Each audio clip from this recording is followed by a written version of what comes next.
So picking up where we left off here, understanding the central limit theorem is understanding when it's okay to use the normal distribution when you're working with sample means x bar. All right, so we just defined that. Basically, we said if the sample size is greater than 30, then the sample means will always be normal, right? Don't need any other information. So right here, when I see that my sample size is 45, I know I'm good to go.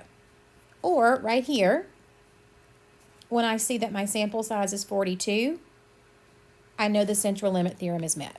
All right, so here, yes, it would be appropriate to use the normal distribution because the sample size is greater than 30, and same thing here. All right, when the sample size is not greater than 30, so see this one is a small sample and this one is a small sample, then you must know that your population, your individual x values are normally distributed.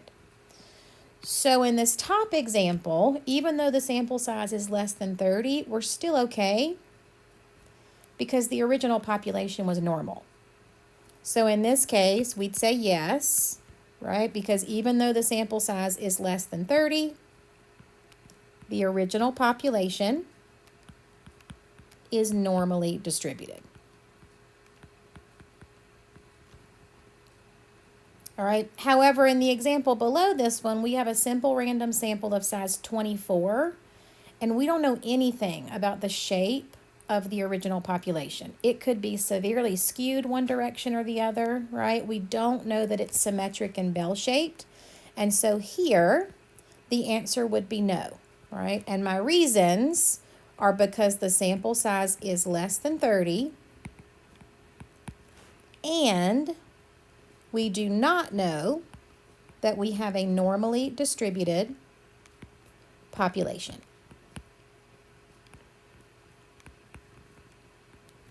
All right, that's what the central limit theorem is telling us. So anytime I want to find the probability for a sample mean, I need to check that it's appropriate to use the normal distribution, just like I did in those previous examples. All right, so in example 1, recent data from the U.S. Census indicates that the mean age of college students is 25 years with a standard deviation of 9.5 years. So I'm going to go ahead and write those down because I know I'm going to need them to work with my distribution. So the overall population mean is 25, and the overall population standard deviation sigma is 9.5. Now, again, notice I'm not trying to look at one college student. I'm not trying to look at an individual value. I want to take a random sample of 125 students.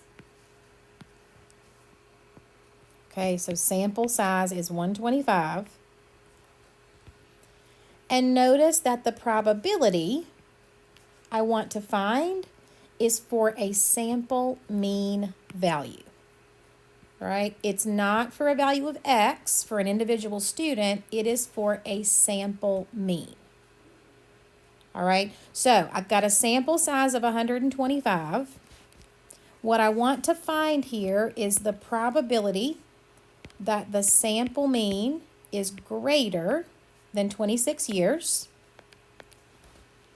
And so the very next thing that I need to do is make sure that it's appropriate to use the normal distribution. All right, notice here your sample size is plenty big enough, right? This is a sample size that is well over 30. So yes, according to the central limit theorem, this is a case where it is appropriate to use a normal distribution.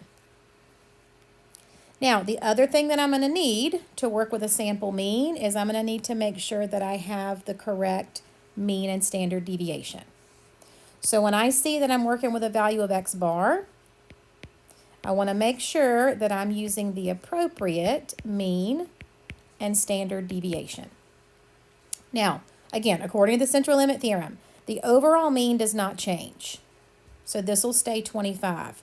But for sample means, if the sample size is 125, I'm going to take sigma 9.5 and I'm going to divide by the square root of 125. All right, so I'm going to go ahead and calculate this. New standard deviation, 9.5 divided by the square root of 125. And I typically keep this out to at least 4 decimal places so that I don't get rounding issues with my z-score that I'm going to calculate in just a minute. All right, now at this point, we have a value that is normally distributed, and we know its mean and its standard deviation. So at this point, we know how to find probability. We know how to find area under the curve. Just like we did in the previous section, we've just got to standardize it. We got to get z, and then we can find the area the same way that we have throughout all of Chapter 7. So using this mean and this standard deviation, I'm going to standardize my value of 26. Okay, we know already the formula for standardizing. You take your value, you subtract its mean, and you divide by its standard deviation. Right? It's just because we're not looking at an individual value here, we're looking at a sample mean. We have to use this new standard deviation. All right, I'm going to calculate my z-score like I always do. I'm going to round to 2 decimal places. And then I'm going to use the standard normal distribution to find the area under the curve.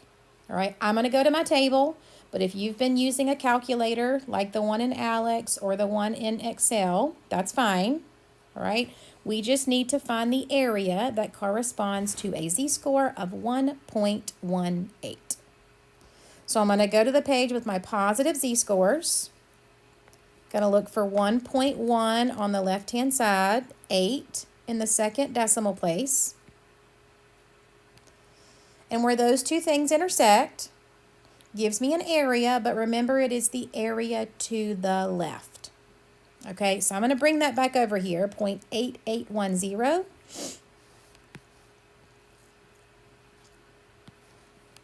Is the area to the left.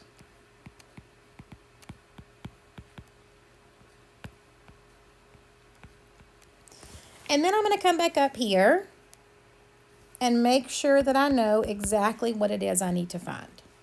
All right, because I want to look at values greater than 26, I actually need an area to the right. So I'm just going to take that value that I found in my table or that you found using your calculator, and to get area to the right, I'm going to subtract it from 1. That will give me the area to the right, which is what I need here,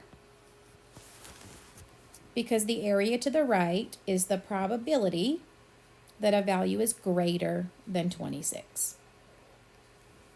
Now, again, what I hope you can see is that the method is the same one that we defined in the previous section, in section 7.2. We're still just converting to z, we're standardizing, and then we're using z to find the area, right? If it's area left, we're good. If it's right, we subtract from 1. If it's between, we take the difference. The only thing new here when we are dealing with sample means is making sure that we have the appropriate standard deviation when we calculate that z-score.